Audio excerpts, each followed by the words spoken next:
Hello, I wanted to talk to you guys about my latest build. I don't normally talk in my videos because basically I suck at presenting videos. Talking's not really my highlight of what I can do. I didn't really take a lot of video or pictures during the build of this torch, basically because it's an expensive metal and I wanted to concentrate and not screw it up, hence I didn't take any videos of it. You see it here next to the FW3 titanium and the Damascus one, but basically it's a reskin of an FW3. I've done it with titanium Mokuti. It's got some really nice swirl pattern to it. Don't know if it's showing up in the camera nice, but it's a nice satin finish to it. I've had to take some notes, jot down some notes since I suck at talking. Out of the original FW3 I've used the button and the switch components, the inner tube, the original driver, the optic and the glass. Most everything else is made up, custom. So inside there you can see it's the original switch. I've had to make up a new retaining ring in there since the original FW3 didn't have a retaining ring. This torch, you might notice, is a one-piece design from the body to the head, obviously to suit the swirl patterns in it, so it's uninterrupted. Not much I can do about it at the tail end, but it is what it is. The clip is from Overready. It took a bit of finagling to get it on there. It's stuck on there. It does swivel around, but it doesn't come off easily. I'll open up the front of it. It's just a bit of 1.5 aluminium that I'm using to open it. There's a few slots in the bezel. You can just see it there. Fits nicely. Take that out. Glass and the optic. Put them aside. And then the pill insert in there. I think from memory the LEDs that I currently have in here are Nichia 219C. I guess as they're at 4000 Kelvin. Just get this open. There we go, the original driver in the back there.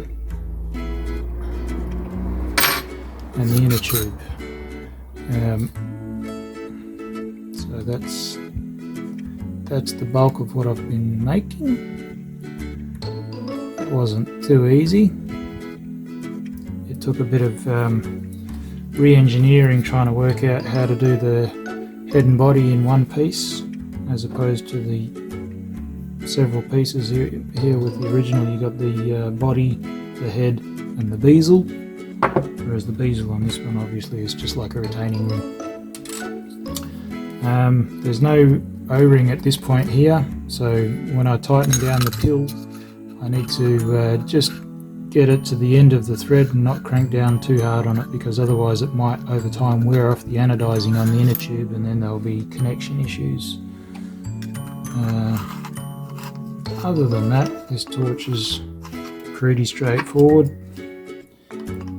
Obviously it's got a nice user interface from the electronic switch range, being Android or Android 2. I think it's Android 2. I had a ULF member help me with rewriting the code for flashing this driver so as that I could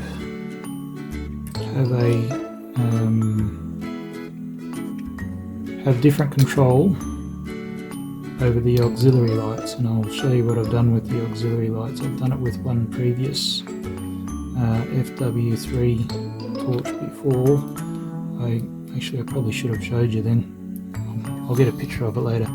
there's a single RGB LED in there. It changes colour automatically. It has a built-in chip that's programmed, and it does the slow transition through the colours. Starts off with red, we just missed the red. There we go, go on to green, and it'll go to blue eventually. There we go, nice and slow. And then it'll go back to red eventually, probably, if I hang out for long enough. There we go.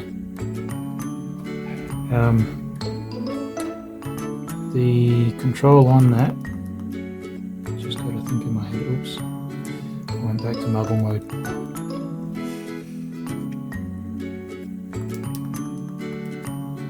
There we go. 1, 2, 3, 4, 5, 6, 7.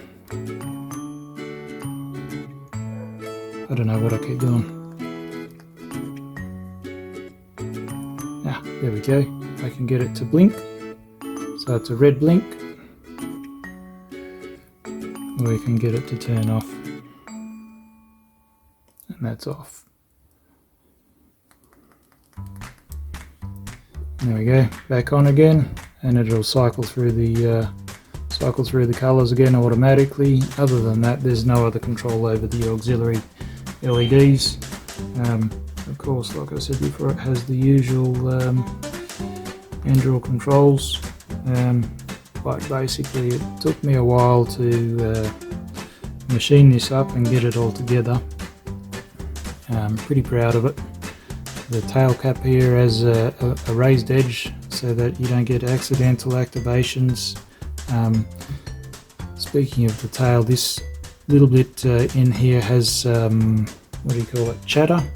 From when I was cutting it out, I was using a form tool to make that whole curve, and I got a bit of chatter.